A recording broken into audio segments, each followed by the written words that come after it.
Hello, this is doctor Naveen, neurologist from NASA hospitals. ఇప్పుడు మనకి చాలా ఎగ్జామ్స్ ఎంట్రన్స్ రిజల్ట్స్ వస్తున్నాయండి. స్పెసిఫికల్లీ క్లాస్ 10 బోర్డ్ ఎగ్జామ్స్ వచ్చినాయి, CBSE 12th class exams results వచ్చినాయి, లేకపోతే నీట్ ఎంట్రన్స్లో అయినా నెక్స్ట్ రిజల్ట్స్ వస్తాయి. సో ఈ సీజన్ మొత్తం అంటే మీకు మార్చి నుంచి జూన్ వరకు డిఫరెంట్ ఎగ్జామ్స్ అవుతూ ఉంటాయి.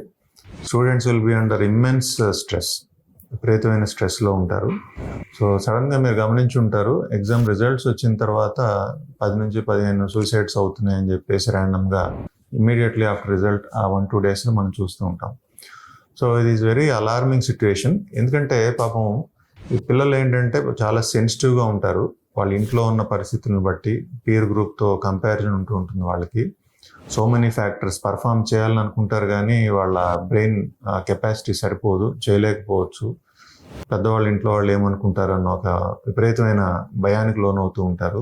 బయటకి ఎవరికి చెప్పుకోలేరు, కానీ లోపల అదే ఉంటుంది. ఫైనాన్షియల్గా మన వల్ల ఫ్యామిలీ ఇబ్బంది పడుతుందేమో అన్న ఆలోచనలు వాళ్ళని తొలిచేస్తూ ఉంటాయి.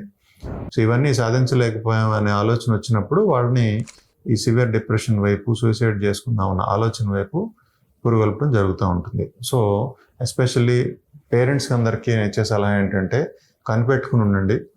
ఎగ్జామ్ రిజల్ట్స్ ముందు వస్తున్నాయన్న దగ్గర నుంచి, ముందు 2-3 రోజుల నుంచి వచ్చిన తర్వాత వరకు take care of your children. వాళ్ళతోనే ఉండండి. ఎగ్జామ్ మార్క్స్ ఎట్లా వచ్చినా పర్వాలేదు, ఏం కాదు, లైఫ్ అంటే మార్క్స్ ఒకటే కాదు, ఇంకా చాలా ఉందనే విషయం వాళ్ళ భాషలో సెన్సిటివ్గా వాళ్ళకి అర్థమయ్యేట్టు మనం చెప్పాల్సిన అవసరం ఎంతైనా ఉంది. లేకపోతే సడన్గా ఏదైనా డ్రాస్టిక్ స్టెప్ తీసుకుంటే వాళ్ళని మనం వెనక్కి తీసుకురాలేము, ఆ సిచ్యువేషన్ మనం వెనక్కి తీసుకురాలేము.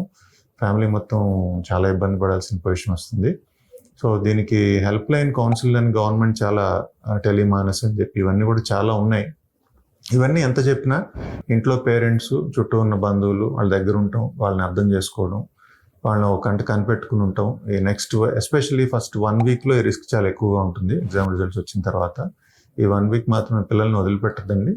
వాళ్ళని జాగ్రత్తగా చూసుకుంటూ ఉండండి. Take care of your children. For further health updates, subscribe, like, share.